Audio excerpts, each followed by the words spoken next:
The NBA's best insider is with us tonight on SportsCenter. Earlier today, you reported there was a meeting between the Knicks and Porzingis. Hours later, you report there's a trade. So how did we get here so quickly? Yeah, there was a meeting this morning, a request for a trade by Kristaps Porzingis. And like you heard Steve Mills say there, the Knicks saw this coming. This didn't just happen. Porzingis didn't just walk in the office and surprise them. This has been lingering from the Phil Jackson era. Steve Mills is one constant in that front office, and Scott Perry's come in. But Kristaps Porzingis' feeling toward the organization hadn't changed. He was going to go into restricted free agency this summer. He could have signed a qualifying offer and become unrestricted next year. And the organization, once he told them he was ready to leave, well, then they were on the phone with Dallas pretty quickly. And Dallas was really aggressive and essentially telling the Knicks, don't get on the phone with anybody else. We'll get a deal done with you right now, and they did. And they were able to do it in a matter of hours. So it's a two-pronged approach for the Knicks. You have to make the move to clear the money. Now they've cleared the money. Our front office insider, Bobby Marks, will be here in a second to say exactly how they might be able to spend it. But how confident is the Knicks brass that they can acquire multiple big-time players this summer? Well, they certainly have the space now for two big free agents. And listen, they would love to get two. But it starts with one. And if they got one significant free agent, they could roll the money over to next year and then go back into it. But there's no question that Kevin Durant is the focus for this organization. And, you know, part of the aggressiveness they showed today to get that money off, you know, to move Porzingis out, was some level of confidence that they're going to be, you know, really competitive in his recruitment come July.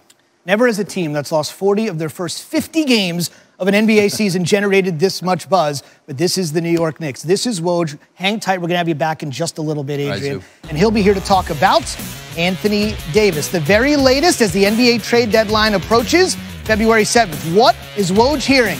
He's back to talk about that in just a bit here on SportsCenter.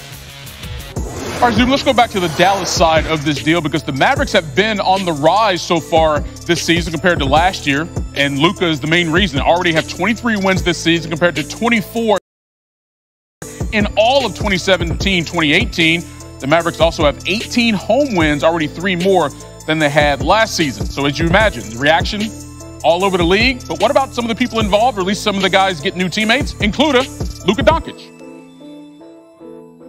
All just caught me a little bit of surprise, but you know he's an amazing player, so we're happy to have him.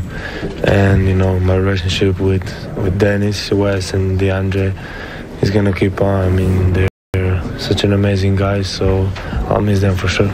You talked to Porzingis last night at halftime. Were you guys talking about anything about this maybe happening? No. What did you guys? It looked like you were laughing and having a good time. Yeah. I know him, so yeah, we did. Are you excited to have him as a teammate? Yeah, for sure. Like I say, he's such an amazing player, you know, and this could be a really good thing. All right, Tim Legler here with us now. Tim, you look at this grouping with Porzingis and Doncic, two young guys with a lot of skill playing different position. Put them on the court, same team. How do you think it goes for Dallas? I think it goes very well. Complementary skill sets. I think this is exactly the kind of player that Kristaps Porzingis needs to be paired with, right? So we saw him start to come into his own. 22 points a game he was averaging when he goes down. And he can get his own shot and create his own offense, but if you have a steady dose of that with Kristaps Porzingis as your best player having to manufacture his own offense, I think there's limitations on that team and on that player.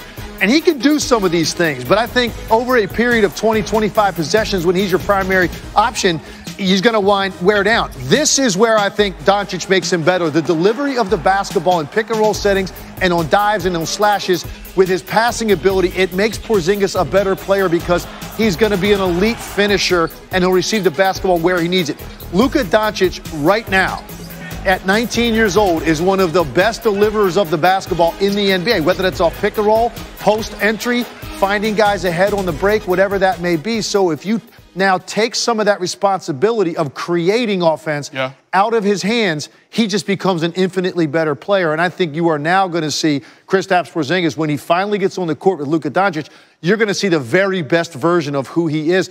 Because as good as he was in New York, Mike, I don't think we've come close to seeing what that is. He needs a point guard that can manufacture the way that Doncic can and draw attention and find with that height and that vision. He will give him the basketball in some sweet spots. I think actually it's a dream pairing for both of these guys. Great move by the Dallas Mavericks to get Porzingis. Former All-Star Luka Doncic probably going to win the Rookie of the Year. And you could have these guys together for the foreseeable future, 8-10 years down the road there in Dallas. What a pairing indeed. Tim, appreciate it, brother. Thanks, Mike. So we've had Woj weigh in and Tim Legler. If you're wondering what Stephen A. Smith thinks of the deal, hang tight. I guarantee he'll bring a level of emotion and passion you've rarely heard. And when I'm talking about Stephen A., that's actually saying something. And that's coming up here on SportsCenter. He's on full blast as a hardcore Knicks fan. Hang tight for that. Mavs and Pistons, so obviously life begins without a ton of their lineup. Harrison Barnes, the only normal starter in there. All those guys are going to both cities. Fourth quarter, the one constant. Barnes got it. Mavs win tonight. They match their win total from last season. Under 3 minutes to go. Pistons down 2. Drummond got it. His team's meeting for the second time in 7 days. A little familiarity. 42 ticks to go. Griffin, who's having a great season. Looking, finding, hooking. Pistons up 3, 14 ticks to go. 3-point game. Barnes for 3 to tie. No, Devin Harris, rebound, throws it to Brunson, and Griffin is going to intentionally foul Brunson. Mavs still down 3, putting a little pressure on the kid to hit some free throws. Made the first. Mavs down 2. The College Player of the Year off the mark. Mavs had a great chance to grab the rebound, but if anybody's going to grab a rebound in this game, it's Mr. Rebound. Drummond comes out with it. Harris and Powell ran into each other. Ball bounces away into the hands of Drummond. Pistons win 93-89 on a new day.